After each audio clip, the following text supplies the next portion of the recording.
Hello, everybody. Welcome to the Transform track here at DockerCon. It is my pleasure to introduce you to our next speaker. It's Chloe Condon. A little bit about Chloe. Chloe is a former musical theater actress turned developer evangelist who works at Sentry.io. You may recognize her from her quirky, pink, sparkly tweets on Twitter or giving her thumbs up in her What It's Like to Be a Woman at Tech Conference article. Please welcome Chloe Condon to the stage.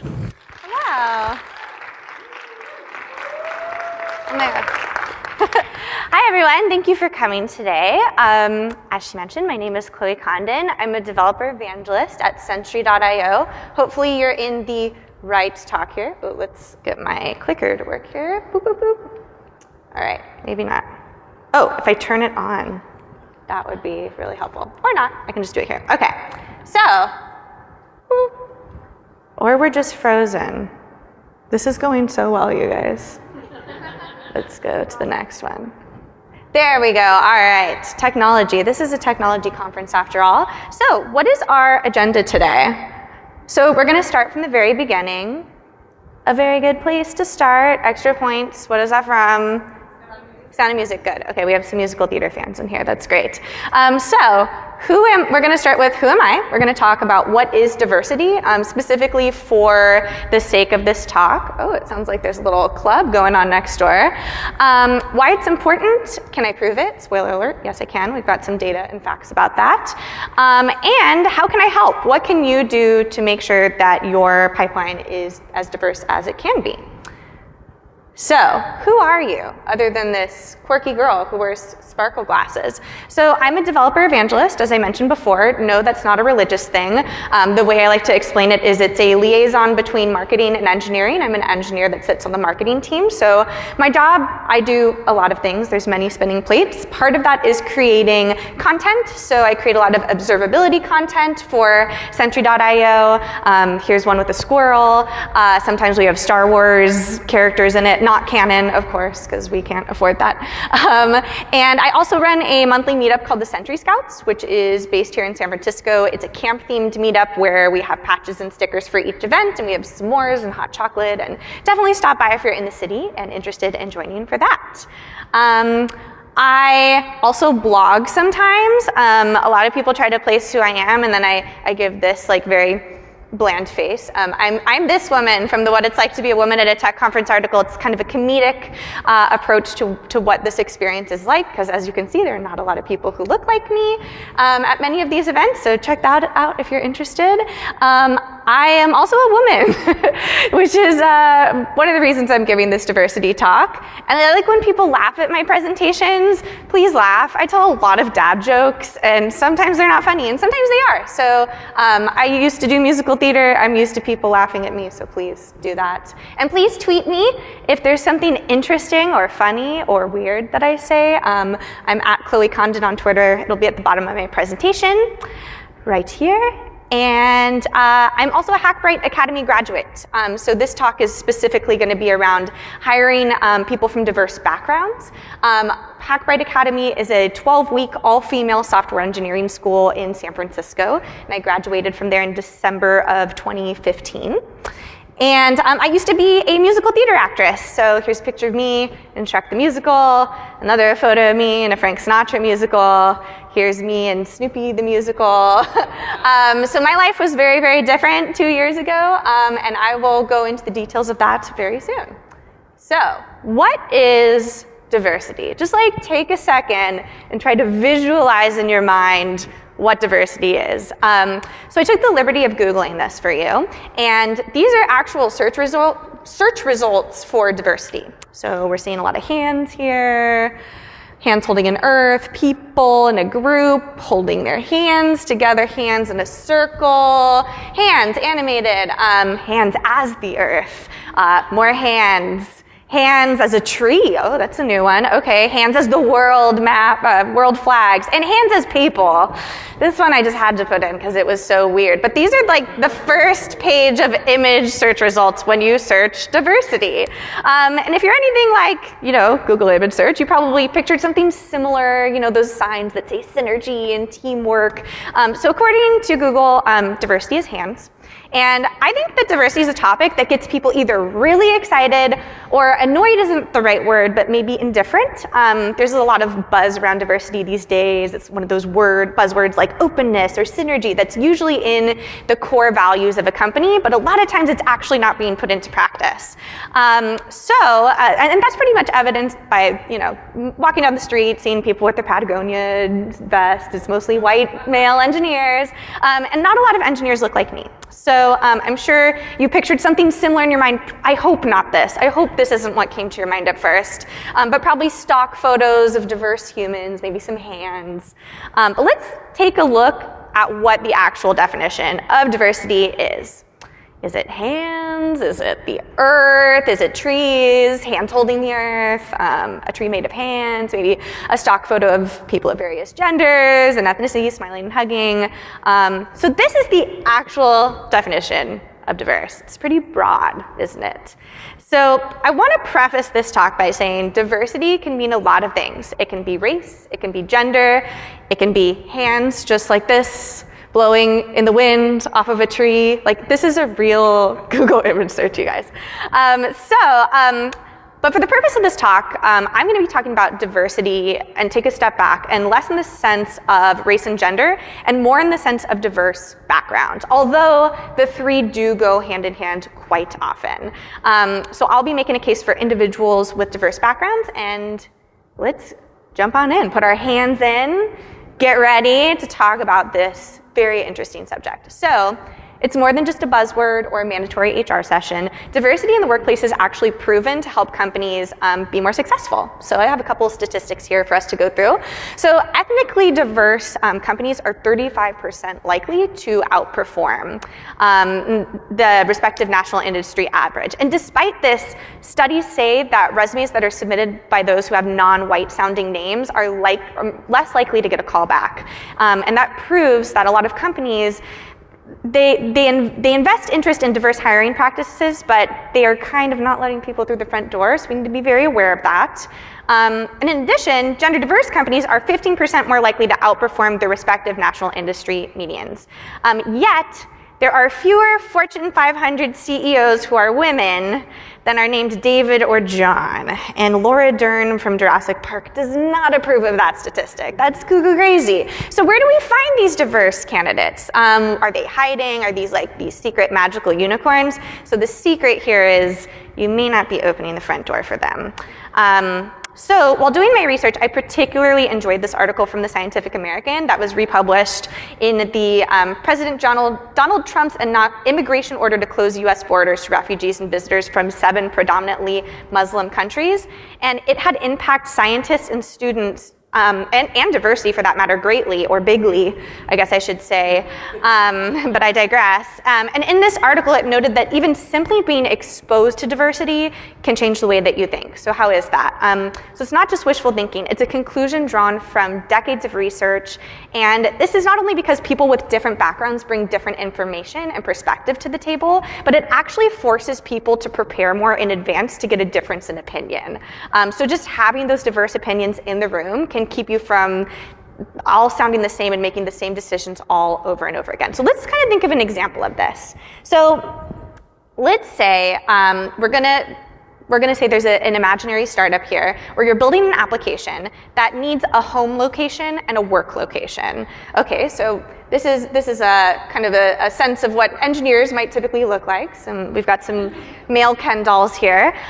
So most people with computer science degrees likely have had one job their entire life. Their parents probably also worked one job as well. But let's say that a new person joins the team, that's me. I wish my hair looked like that.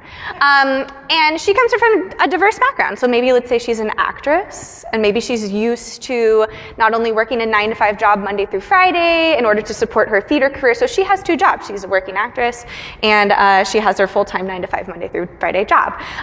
So she and her other diverse colleagues here may bring up, hey, actually, People may need more than one work location for this application. We're targeting this application towards a lower income bracket. Maybe we're targeting it more towards people in the creative arts.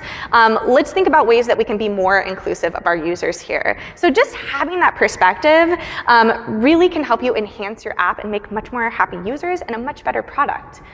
Also, I wish Chewbacca was on my engineering team. That would be fantastic. So let's look at what a diverse background engineer looks like. So this is a typical junior engineer here. Pretty standard, exposed to computer science from an early age, probably played with computer science in high school, internship experience, computer science degree. So here's a diverse background junior engineer. So full disclosure, this was me. I did not get any exposure to computer science until maybe 3 or 4 years ago. So I simply didn't have the availability or even the, forethought to get an internship or maybe do an engineering camp when I was younger. So this isn't to say that traditional CS degrees are useless. Trust me, if I had had the chance to get a CS degree and not a theater performance degree, I would have done it in a heartbeat. But I had no awareness of computer science being a route that I could even go. So this talk is going to focus on the hidden diverse background gems in your talent pool that you may have overlooked unintentionally. And I have some fun stories about this that I'll go into in a second. So this is me. So a little bit background about me. I'm a non-traditional background engineer. Growing up, I was around computers a lot. I was using them. My dad brought a Mac Plus home. He was a theater professor. We wrote stories on them. There was a game called The Playroom that I learned all of my numbers and spelling from, but not colors because mine was black and white. This was, early 90s. That I still do associations in my brain with numbers and spelling around that game. I asked my parents, what is an engineer? I didn't say what is an engineer because I didn't know what an engineer was, but I said, how do people make computers? And my parents, both being artists, a costume designer and a theater director, said, people make them in a lab somewhere. So I pictured this, like hammers around a computer trying to make, kind of a scientist thing. So not only did I not really know how these machines were made, but I never had any engineers in my life. I certainly didn't have any female figures in my life who came from the engineering world. So there weren't any kind of signs to point in the direction like, hey, you're really good at this, like maybe you should do it. So me speaking at a tech conference is a little bit of a miracle.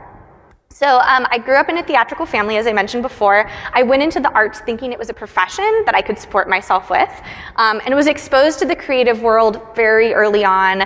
Most of my earliest memories were sitting in on auditions with my dad. I saw Death of a Salesman when I was 4, which is a little too early to see that. I eventually ended up going to theater summer camp. I went to a performing arts high school. I got my BA in theater performance from San Francisco State University, and that's what brought me to San Francisco. So when I booked my very, very first leading role, which was this show in the top right corner here with the roller skates on, that was Xanadu.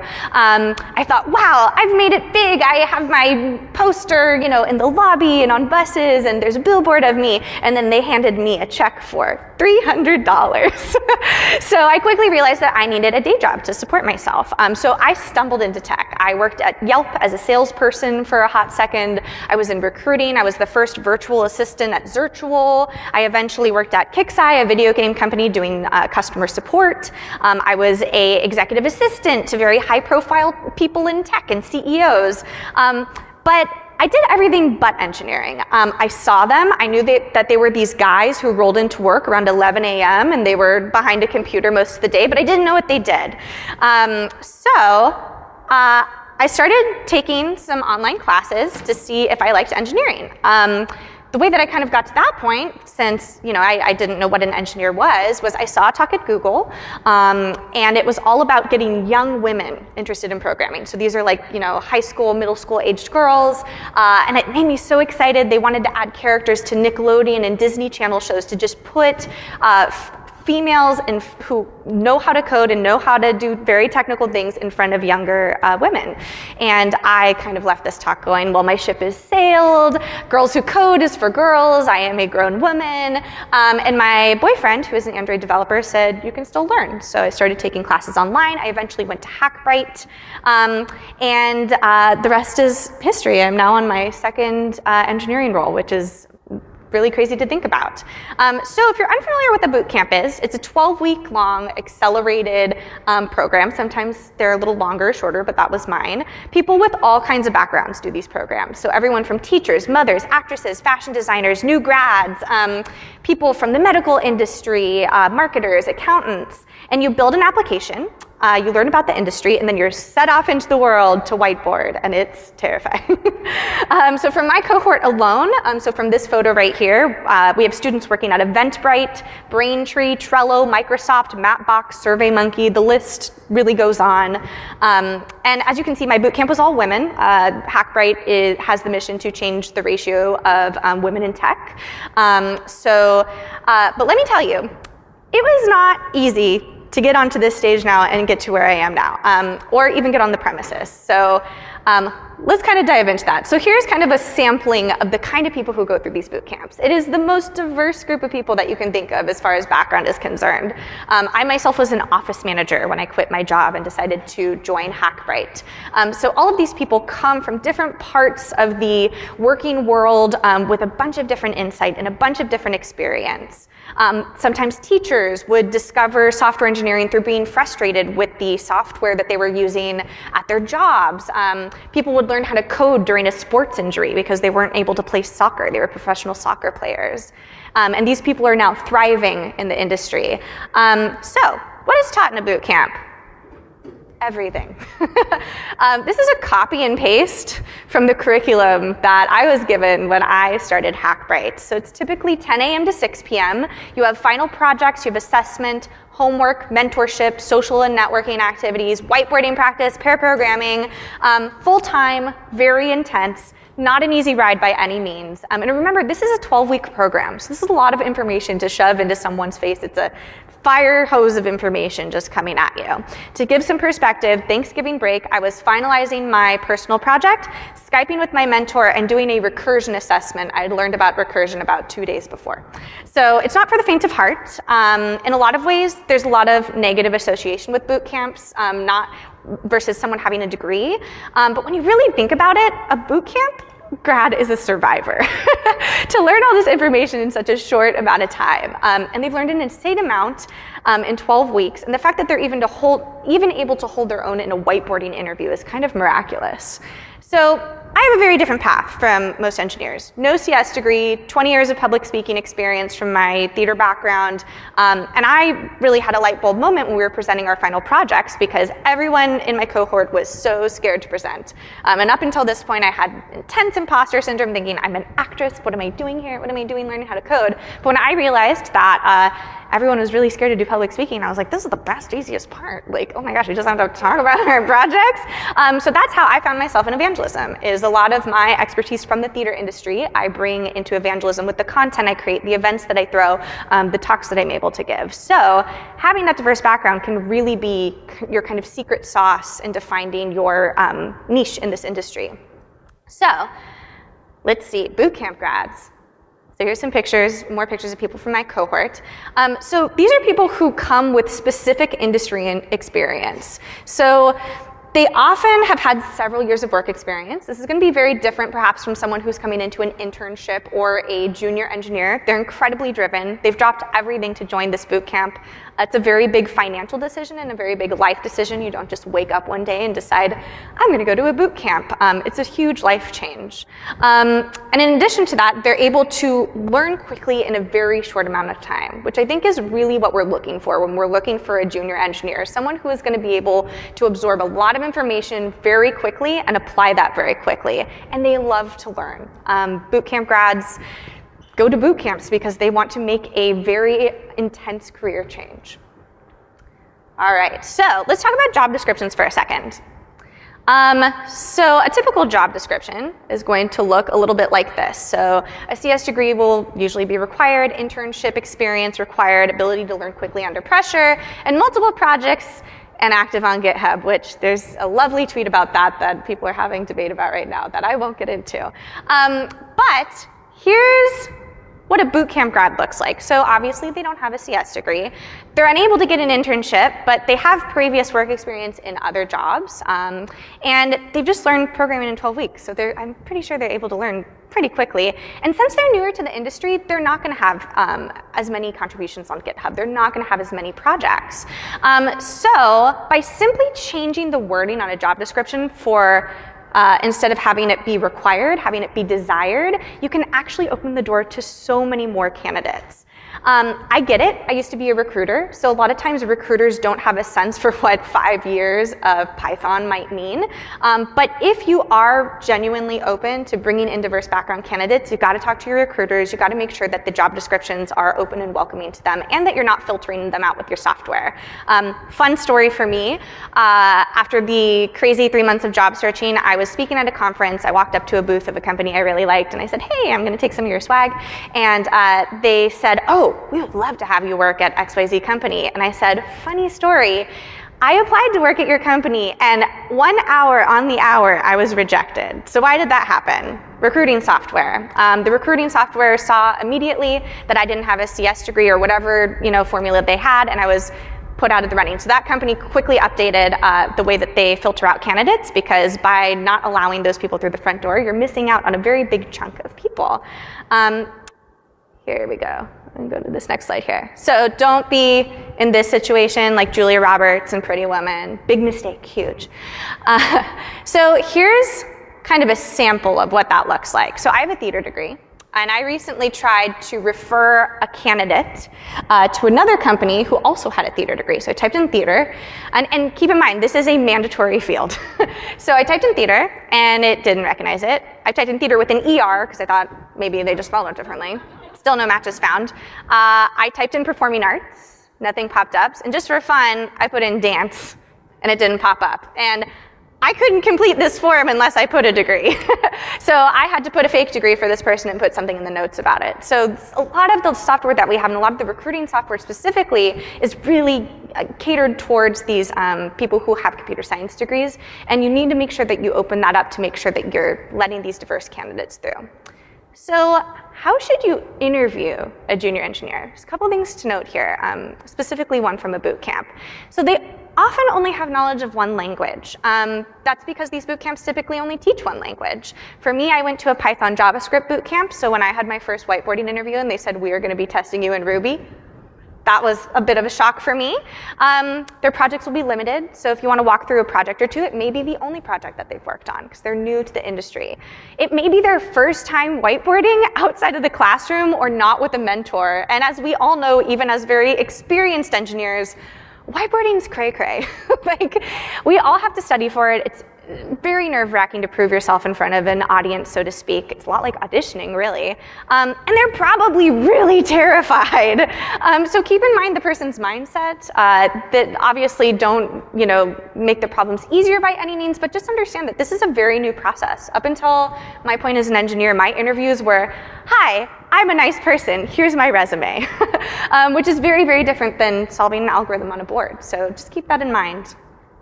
So what are the benefits of hiring a diverse background candidate? So this is my good friend Elaine. She's sitting in the front row right here. So she is a former assistant principal. She's currently attending Holberton and interning at Century. She sits right behind me. And she's speaking at DockerCon today. Like, that's pretty crazy for someone who was a teacher not too long ago. And she's very passionate about Docker and StarCraft. We met at a conference last year. And this is her now. She's before and after transformation here. And we also run the Twitter account Database. We tweet very quirky, fun engineering things, so follow us on there if that's your jam. This is Nemo. So fun story, Nemo actually started as a junior engineer at the company I was working at, Pax Labs, while I was leaving to go to Hackbright. So he's a former financial analyst, a Hack Reactor grad, and now he's a senior front-end engineer at Joule Labs. So he's leveled up very quickly there, and I'm intensely proud to see how far these bootcamp grads are able to go in a very short amount of time. This is my friend Shannon. She decided to learn how to code because she saw all of my tweets and Instagrams about coding, had never seen coding before, and it looked really cool, so she tried it herself. She's a former dancer and actress. She did a lot of film work. She ended up going to Grace Hopper in New York, which is an all-female software engineering school in New York. And now she's an application developer at Lifion by ADP. And to give some perspective here, she messaged me a year ago and said, this coding thing looks cool, how do I do it? And now she is a full-time software engineer. I'm intensely proud of her. And she hopes to eventually work in developer relations because she wants to use her performing arts skills to help other people learn. And also, if you're interested, Shannon and I did a podcast recently called the Advance Your Art podcast, where we talked about our transition from the performing arts into engineering and the parallels between them. So definitely check our episodes out if that's something you're interested in. This is Jacob Butler. I met him at our Century Scouts meetup recently. He is job searching, so if you are looking for a junior engineer, hire this guy. He's a former guide at Pacific Quest, and he's an App Academy graduate, and he hopes to use his soft skills and bring that into the world of engineering. I met this young lady yesterday at a Tech Lady picnic that I organize. She is currently job searching as well. She's a Hack Reactor grad. She worked as a psychology research assistant. She was a legal operations analyst and a property manager. She comes with a wealth of experience as a working woman, and she's TAing at Hack Reactor currently. So if you're looking for a junior engineer, here's another one for you. And my final one here is Priya Ghosh. She is a former market research consultant. And she, prior to transitioning into engineering, she basically saw all these UX products and did all the research around them, like the Equinox mobile app. And she really, really liked the front end side of things and really enjoyed coding. So she decided she wanted to build the technology rather than test it, and began teaching herself programming. And now, after learning and doing some online resources, she just graduated from Hack Reactor just a couple days ago, and she is job searching. So here's a couple for you to get your job search started with junior candidates. So diversity can look like a lot of things. It can look like a lot of hands. I'm just kidding. It's not just hands. It's not just stock photos. Diversity is truly the key to opening up diverse perspective and innovation within your company. People from diverse backgrounds actually might alter the behavior of a group's social majority and lead to more improved and accurate group thinking. And then by creating a more diverse workplace, you're actually able to keep your team members' biases in check and make them question their assumptions. This picture, every time, it just gets me. It's such a bizarre, who drew these people on these fingers? It's so weird. So here's a quote that I particularly enjoyed. I'll let you read it, but I'll read it aloud as well. So though you may feel more at ease working with people who share your background, don't be fooled by your comfort. Hiring individuals who do not look, talk, or think like you can allow you to dodge the costly pitfalls of conformity, which discourages innovative thinking. So this is from David Rock of the Harvard Business Review. So really, by getting diverse candidates in the room with you talking about things, you're going to be able to not only get the diverse perspective, but make you question the assumptions that maybe you and like-minded people or people that look like you may be making. All right, let me go to this next slide here. This is my graduating cohort. They're all employed now in awesome, badass software engineering women, and it's super exciting. I work with a couple of them now as well. So, how can you hire a bootcamp grad? How can I be of assistance? So I probably applied to well over 100 companies, and none of them said that they welcomed bootcamp grads. 2 of them said no bootcamp grads allowed, which obviously there's something that happened there. And almost all of them required degrees. I still applied though. So here's a couple ways that you can meet bootcamp grads and perhaps get them in your pipeline. Partner with the bootcamp. This is a great way to do this. GitHub had a Electron mini hackathon for us when we were going to Hackbright. That was really, really cool. We got to see the inside of GitHub. We got to learn about GitHub. We got to learn about Electron. Make your application and interview process more accessible to this kind of talent. So changing required to desired. Also making sure that there are not things that your recruiters are filtering out for that maybe you're actually okay with. Like, hey, I'm actually okay with having a bootcamp grad come in here. We think that the experience is relative for this particular position. Host events and meetups. This is a great way to do that. And create apprenticeship programs. There's a lot of really amazing ones that are popping up right now. LinkedIn in particular had one. And to give some perspective of the demand of these, they cut off the applications. Only the first 500 people could apply, and that got filled up in 2 days. So there is definitely a shortage of these sort of apprenticeship programs that are specifically aimed towards people who maybe have a non-traditional background. If you have the bandwidth to do that at your company, that's fantastic. Or talk to me, DM me on Twitter. I'm happy to point you in the right direction. And are there ways you can support this new pool of talent? I had to put this GIF in here because Gordon the turtle, I haven't seen him at DockerCon yet, but can help each other out here. So many ways. Apprenticeships, as I mentioned before. Donate to programs and create scholarships. If you don't have the time and the energy or resources at your company to bring in someone internally, Reddit just started a scholarship program with Hackbright where they're helping non-traditional background candidates. DockerCon has a bunch of diversity scholarships that has allowed people to attend this conference without having to pay the full amount, which is amazing. Host whiteboarding sessions. This is great. This is not only really, really good practice for your engineers to practice interviewing someone else, but also as a Hackbright student, we went to a couple different companies and we were able to walk through problems together, get feedback on maybe, because it was our first time ever whiteboarding, on maybe how we could do things differently or how we should think about solving a problem. This is a great way to do that. Speak at a boot camp, host a meetup at your company for bootcamp grads. A lot of times, bootcamp grads have never met an evangelist before. Maybe they've never met someone who's worked in DevOps. Just going there and giving a talk, or maybe even talking about your traditional journey to software engineering, is incredibly valuable to them. Or become a mentor. Hackbright specifically pairs every single woman with 2 to 3 mentors who help them through the very emotional journey of becoming a software developer. So that's a very nice way to give back to the community as well. So I will open it up for questions. I'm at Chloe Condon on Twitter. I'm at GetForked on Instagram. Little engineering pun there. Find me on Medium. I'm happy to chat after, and come to Century Scouts if you're ever in the area. Not only a really great place to meet bootcamp grads, we have a lot of Holberton students here today who come to a lot of our meetups, but also just a really great way to hear about different tech topics that we're talking about. Great, so I will open the floor to questions if there are any. Otherwise, I'm happy to chat after if that's more your jam. We do have time for questions, and there's a mic in the back, or I can hand it to you if you have questions up here. Right? Hello. You did great, so thanks. Thank you.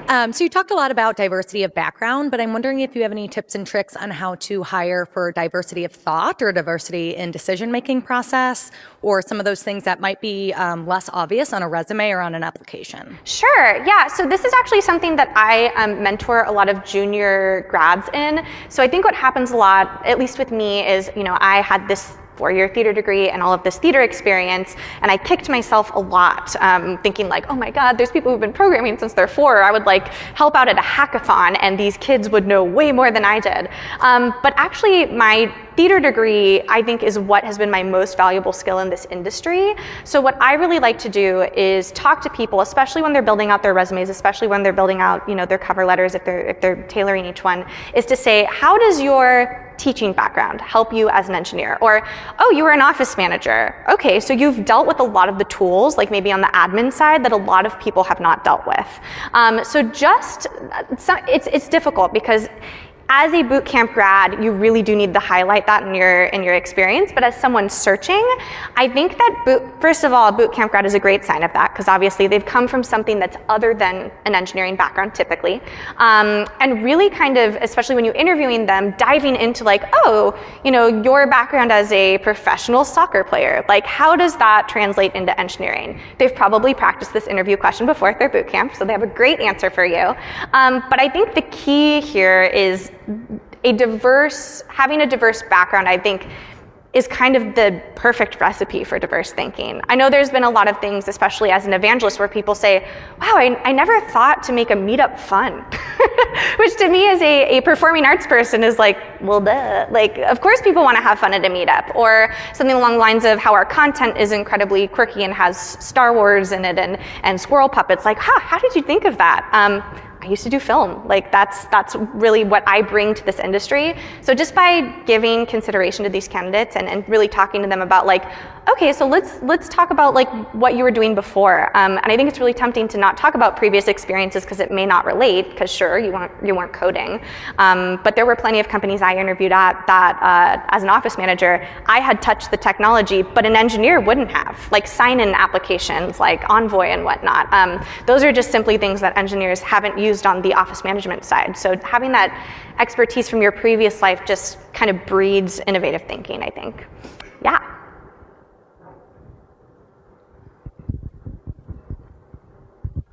So you kind of hit me right on the head in the beginning when you talked about the two people that kind of either see diversity as a great thing or are indifferent to it. And I've worked at companies that have done it in both ways. And Sure. I'm curious if you could touch on what you see as the difference between diversity of gender or diversity of race versus the diversity of thought and background and such. And if you think they're the same or if you think they drive different things, and then how do you push those things in your company in the way that you think makes sense?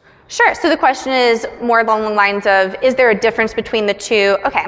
So I think it really goes hand in hand. I think it's really, really important to have diverse perspectives from all races, all genders, all different kind of backgrounds. There are so many ways that I see it come into light, especially at Sentry. We have a very, very diverse team. I've actually had a couple people interview with me before that said, do any men work here? Which is like crazy in this industry.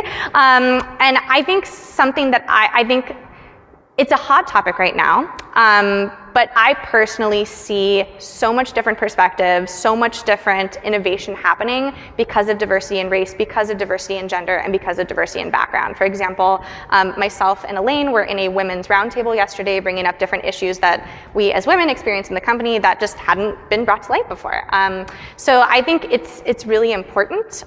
There's obviously a lot of science and studies around like how having diversity in general, like be it race, background, et cetera, can really help change the way that you're thinking within your company. But yeah, I don't know if I totally understand the question on like if I personally have seen a difference. I mean, to give perspective, I came from the world of theater where it was the opposite. It was all women and no men. And I now work in an industry that's almost entirely men and not a lot of women. So I've seen it from both ends. And I think having that perspective is crucial, especially when you're building an application that so many people are touching. You need to have representation of the people who are using your app, building your app. I think that's really important. Any other questions? Yep.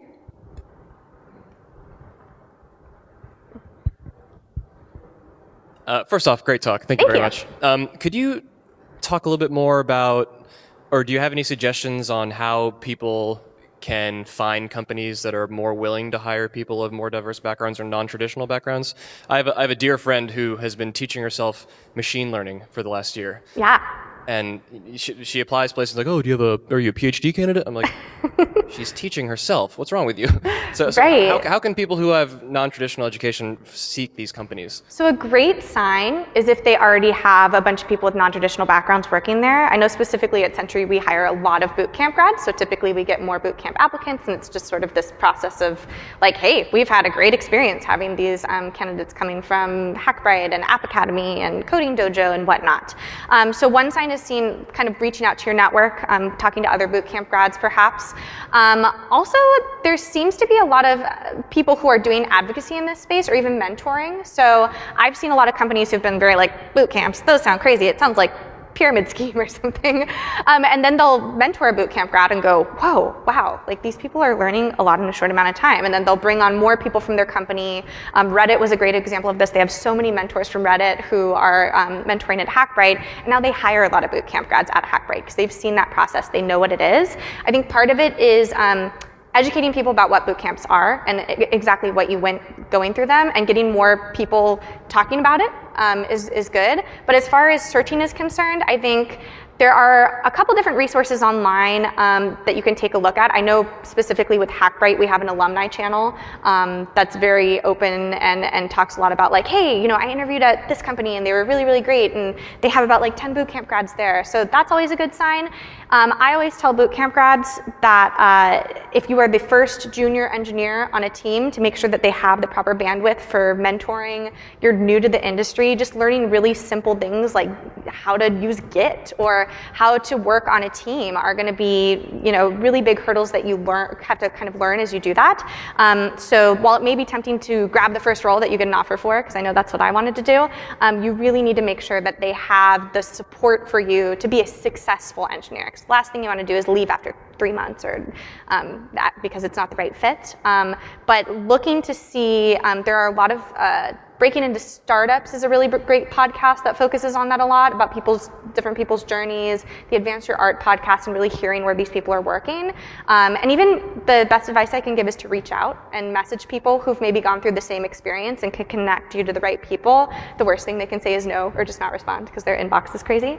But yeah, your network is your best friend. Or Twitter. Like, I'm always happy to retweet people who are awesome and looking for jobs, and the more we can kind of support each other, the better in this industry. Yeah. Great. I think we're about out of time, but she's going to hang out and you can ask her questions in person. Let's give Chloe a round of applause. Thank you so much.